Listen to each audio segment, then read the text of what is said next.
So I'm really excited to introduce as well Seema Reza, who is our second poet. Seema is a poet and an essayist outside of Washington, D.C., where she founded and directs a unique hospital arts program called Community Building Artworks. This program encourages the use of the arts, as a tool for narration, self care, and socialization, specifically among a military population struggling with emotional and physical injuries. Seema's poetry and essays have appeared in way too many places to list, but to give you a few, in the Beltway Quarterly, Her Kind, Duende, McSweeney's, and I could go on and on. She is the author of two books. The first is called When the World Breaks Open, and the second, I love this cover, A Constellation of Half Lives. Constellation is a complex examination of the global war on terror. It explores the connections between war and planet, violence and intolerance, triumph and loss. These are challenging poems that look both inward in self examination and outward at society and how it acts upon its people and upon those it deems, quote, other. It's an important book, I think, that's asking questions and investigating issues really vital to our contemporary moment. All the while, though, these poems are alive with love and joy and an exploration of our shared humanity. In one moment, they offer insight and criticism and hope all at the same time. Like all great art, Seema's poems helped me to see in a new way and see things I had not seen before. And I think that, for me at least, that's the first step towards healing what ails us. So, Seema, welcome.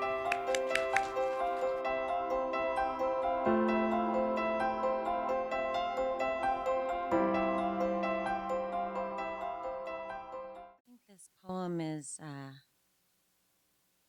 my introduction. It's called Preparation. I am waiting for rain to break the stillness. Generations of gold bangles, nose pin, braided hair let loose. Steel in the eye veiled by apparent surrender. I come from women whose men submit, women who give credit away, frown upon vanity, never look like you're trying. Women who can't help, comparing complexions, turning hysterical, apologizing when they've done no wrong. The first to jump without a landing, the last to admit the compliment when my mother says, "My daughters are like men." I am trying to unlearn that these hands were meant to be decorated in henna and then put to work. I am Erica Kane, self portraits on the wall, Carly Quartermain, entitlement, Animaniacs, She-Ra, Gem. I am a hologram. I'm generations of women giving orders from behind curtains, working my way through the list of good girls don't. Poems on the backs of my hands, tattoos where my mother won't see. I've been kneading bread, sewing diapers, absorbing blows. I've worn fingerprints under my sleeves that don't match the smile on my face. I'm waiting to grow the skin of the woman I will become, the woman no one prepared me to be. Thank you. That's down a little. I'm so excited to be here with you guys today. Community college saved my life through that period. I enrolled when I was 18 after getting kicked out of not one, but two high schools, and enrolled when I was 18 in a community college and discovered very quickly that I was pregnant and spent the next decade trying to figure out balancing schooling and mothering and work. So it's an extraordinary thing to be here with you. Thank you for your attention. It's the most valuable thing you can give us. Um, so I'm sorry to tell you, I'm gonna look for a happy poem. Uh, we'll just keep on keeping on, yeah? This is called Fortune. I am not supposed to know what it means to pass someone the AK. I am not supposed to know that sometimes people get killed because we all look alike, and retaliation does not always require accuracy. I am an American civilian. I am absolutely not supposed to know how often a child holding a gun, or a child holding a cell phone, or a child holding a long string attached to a paper kite rocking in the sky is shot and killed in my name. I am not supposed to know that there's no way out of this. That 4,000 more troops is the integer, some undetermined number is the exponent, and the figure represents nightmares per night on Earth. I'm not supposed to know that the Afghan boy he shot on his last deployment, the one that brought him spinning into my life, looked just like my son, but smaller and less lucky. And his mother, who is less lucky than me, must know all these things too. Thanks. It's hard to clap at these poems. Uh, so this book is a collection of poems that are all in second person, almost all in second person, addressing different people around this idea of, sure, the personal is political, right? But also the political is personal. I'm a tax-paying American citizen.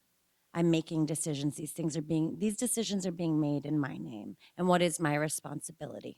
To pay attention, even though the mall exists, right? Even though like Netflix means I don't even need like that little, remember when commercials, oh, probably you guys don't, but there used to be just like a quick update of the news between things. Like I can completely go news free, and that's dangerous. So these poems are about that, and they're also about how joyous it is, right? Like that's what we're fighting for, is how awesome life is. At the same time, uh, so many of these poems are addressed to a fictional, well, not quite fictional, but imagined woman named Khadija, who I imagine is living in the path of the global war on terror, his mother from the last poem, right?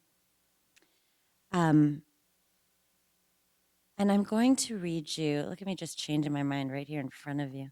Um, this is called American Violence. Dear Khadija, has news of the killings reached you yet? Last week, soldiers barricaded the mouths of city streets with tanks while our children lifted signs and screamed for their lives. We lined behind, gape-mouthed, helpless, then trudged peacefully home to pay bills, wash our cars, and eat sweet, fatty things on soft chairs facing our televisions. Outside, the clouds stretched west toward us. This year, not one of the schoolyard children remembers when the war began or why. More sons and daughters have been carried limp from our schools than their mothers and fathers have been draped in a striped flag and shipped flat from armed tours of your dusty city streets. Do you shrug or smile at this, Khadija? The first instruction of active shooter lockdown, fire drills, are outdated. Is turn off the lights, make yourself disappear. Dial your mother, whisper goodbye. When the gunman opens the door to fire into the cowering silence, pop up, surprise party style, create chaos, lift and launch heavy books. Hail Mary. The news will name you martyr. The mother of martyr is martyr herself. Do you shrug or smile at this, Khadija?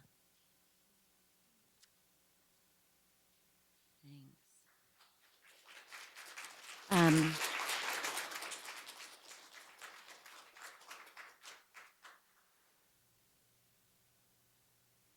This next poem is called Hate Academy, and this one is addressed to my son, who was 13 at the time that I wrote it. You know things I did not teach you. Teach me things I don't know. About the Knights of Camelot and Abraham Lincoln, tectonic plates, and the remote control. Read this, you say, read this. You hand me a book I haven't read, open to a passage about the British Hate Academy, an idea born to prevent shell shock, soldier's heart, PTSD, desensitizing young men by showing them, teaching them to crave kill before they know the cost. You read over my shoulder, shake your head, waiting, certain this is yet another thing I simply do not know. I close the book, inhale, unsurprised. They still do this. I hide my fingers in your hair. You put your head on my shoulder. Tears form in the corners of your eyes. I watch an innocence I had forgotten leave you. I press my lips to your forehead. It doesn't work. Not for any length of time. That's why it hurts when they come home. I whisper a promise I cannot keep. We will end wars with love. You look up at me, half smile, kiss my cheek. Mistake this far reach for an innocence of my own. Again, the burden of telling me what you know and I don't is upon you. It won't work, Mama. There's too many of them.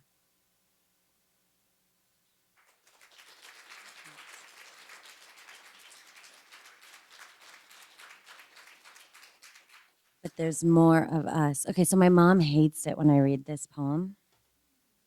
So I read it all the time. It's called 1995. You can tell an American child by their shoes. Americans keep their shoes dirty, but a child just trying to look American will keep her sneakers pristine. My mother is full of observations of white Americans and brown ones, like me, Americans to spite their parents. Sometimes she thinks we have no loyalty or generosity or couth. Other times she says they are clean, but still, I'm not to share their pants or sit on their toilets. She warns, they wear shoes all over the house. Their dining tables are cluttered with papers because they don't eat food. Americans, my mother tells me, don't care about their mothers. Whatever they say, they think less of us. She warns me, and I don't believe her. When yet another American boy discards my heart in favor of one who I'm sure does not have hair on her knuckles, she says, I don't know why you're so hopeful and soft-hearted. It's not my fault.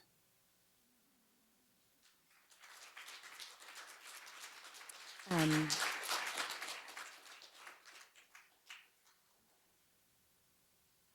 I'm gonna read a couple more sad ones, and then I've got sex for you guys. All right, just hang in. Poems. To be clear. Oh boy. This is called 36. And it begins with an epigraph, with two epigraphs. One is from Mary Oliver, The Leaf and the Cloud. If you haven't read The Leaf and the Cloud by Mary Oliver, read that book again and again and again. It's extraordinary. You can get a first edition for very cheap. But Mary says, a lifetime isn't long enough for the beauty of this world and the responsibilities of your life. And Adrienne Rich says, madness, suicide, murder. Is there no way out? with these. 1. I've reached the age at which my grandmother left 7 wailing children to go old and plump in the absence of her shadow. Every day, the quickening pulse of my urge to dissolve. I haven't got the guts. So odds are tomorrow will knock on my eyelids, demanding I open up and answer the phone, the emails, tear envelopes, crush coffee beans too. None of it matters. Not the books I've read or pretended to read, not the vanished labor of dinners and laundry and lust returned or refused, or the ungrateful row of orchids whose withering stalks I water faithfully, though they refuse to bloom. 3. What will happen to my beautiful things, my daring ideas, my ordinary hungers, my heavy pots and precious metals? Who will tidy the messes I've left, the cluttered exuberance of my dumb human life? Who will clear the debris of my desire, my jagged plans for vengeance? Not you, with your own stacks and sweaters and socks, your filing cabinets of tax returns, your collected legacy of love and gracelessness, as important as mine, which is to say, not important at all. 4. Open armed leap, cyanide, gun to temple, weighted pocket slide into river or lake or pond or bathtub, lungs filled with gas, fistful of pills, needle to the arm, laying on train tracks, running barefoot into traffic. I haven't got the guts. 5. When I lived in the dark row house in the suburbs, I woke each morning and brought the yeast to life under the correct conditions. Warm water, a spoon of sugar, allowed it to breathe and expand covered, then punched it. Placed its heavy body in a shallow metal pan, let it rise again, chastened. Turned it solid in the tomb of the oven. Whether or not the yeast behaved as expected, we ate and were full until we were hungry again. Then started new yeast and consumed that too. Tell me, how am I different from this? Tell me, are you? 6. You joined and divided in the dark, arrived glistening, gasping, thirsty, and dumb, keen to survive. Closed your gums around the dark point of my milk plump breast. I allowed you. I should have blocked your airways with my palm and spared you the burning, drowning, wild, and concrete places, the cracking and sinking earth, the looming glass landscapes. I offer you umbrage, a warm coat, ice cream, cherries, and the pleasure of spitting pits.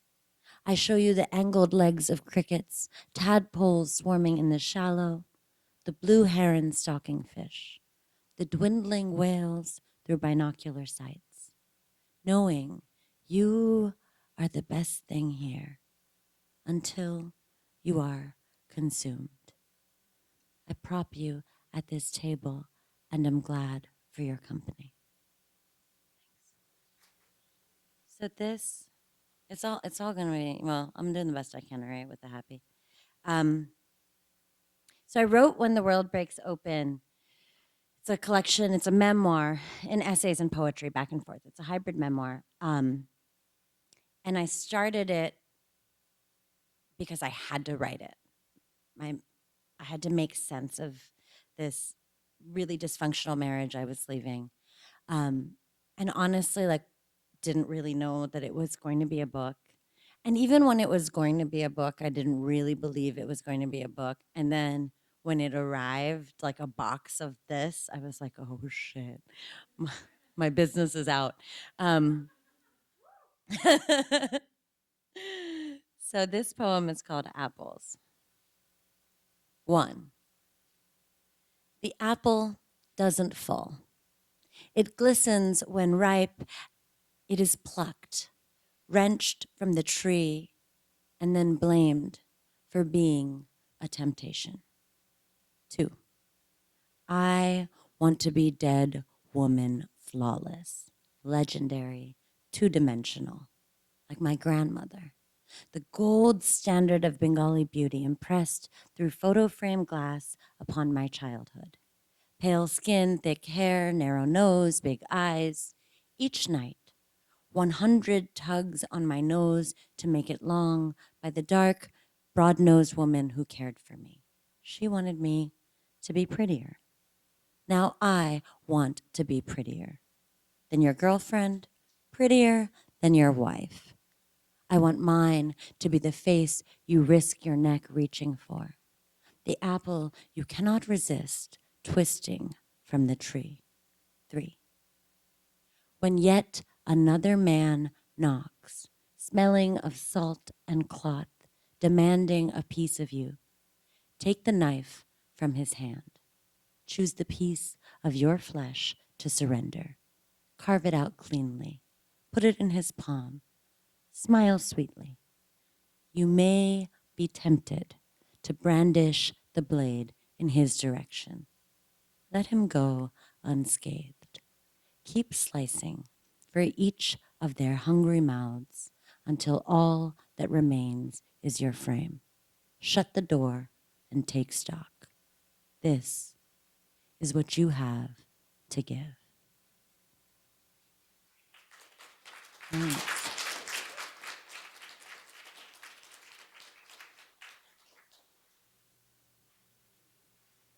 I'm going to read you 2 more. Is that right? What if she was like, no, she just got out of vaudeville hook and just hooked me off. Okay. This is called I Don't Know Why You Shouldn't Kill Yourself. So I work, Suzanne mentioned, in the military health system with folks recovering from a range of trauma, some related to war and some related to being alive on this planet and being kids that are less cared for, right? I mean, it's a pretty complicated thing. And what we're facing is a real epidemic of mental illness and of suicide, particularly. So I wrote this poem. I don't know why you shouldn't kill yourself. Tomorrow is the most terrifying day of the week, and even sleep, if it comes, leads you unwilling to stand in the ring on the packed red dirt. Tired as you are of bowing and raising your heavy head, of putting on the show of stomping, of charging. It will get better. But the worst in your past vows to rise in thick columns of smoke again and again, stinging your eyes and enveloping days.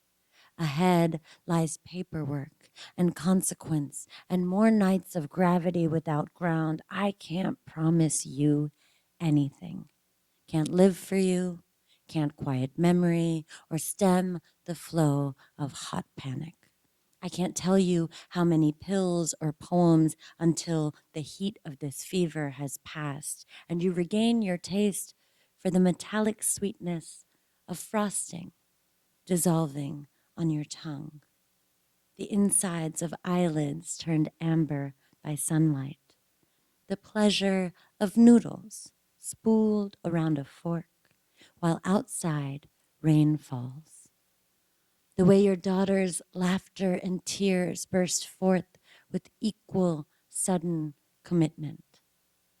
But maybe if you can train your grief to lay down by itself, after you gently rock it to sleep, you can tiptoe away for just a moment, and then a moment more to discover the lightness that still exists in your outstretched arms. Maybe you can begin to imagine another way and find a reason not to do it today. Thanks, guys. I always like to read this poem last, and I think you'll see why. but then and then I like skedaddle, but then there's going to be a Q&A. So this is called Bellum Night. Disoriented by your smell, I can't remember your name.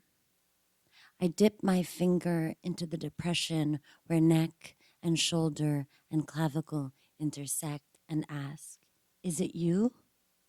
Are we here again? Never have the borders of my body been so blurred. Your flesh, mine, my flesh, yours, the free exchange of fluids, the reckless drawing of blood. There is no intimacy like a wrecking love. Some nights I lay in our bed awake. These nights stretch. I stand from the bed, sit on the toilet, bore of masturbating, open and close books, remove layers of blankets, layers of clothing, stand under the shower, eat ripe fruit over the sink, wipe my face with a dish towel. These are my most honest nights. Since the untangling, the lovers have been kind and clumsy and graceful, hungry and apathetic. I couldn't say how many. It doesn't matter. They are not enough. In daylight, I face others propped upright, wounds dressed, wrapped in hard plaster. Underneath the casing, I am all hollow. I think you are boring, boring, boring. I read many interesting things. I am so smart, I read things most people wouldn't even want to. While I read, my mind wanders to fixate on men who think I'm great, but not good enough. There are plenty of men like that, and they confirm what I recite in my head in your voice, not enough, not enough, not enough. When I meet a man like that, the longing is unbearable. It was the last time you were in this bed. It stood in the little house we bought. We had given up. You were on edge, drinking too much, pacing late into the night. I'd pack for my impending move, go to work, and come home to find my things unpacked. It was like that for us. You showed love through bared teeth. I offered sex as sedative. That last night you woke me, stood over me with a flashlight asking, are you okay? You were crying out in your sleep. I lifted the covers, allowed you to lay beside me. To fuck dangerous men to sleep is not unlike the circus trick of sticking one's head into a lion's gaping mouth. There's a certain glamour and giddiness to escaping unscathed. But I never cry out in my sleep. When dreaming of my own death, I fall silent. Thanks, guys.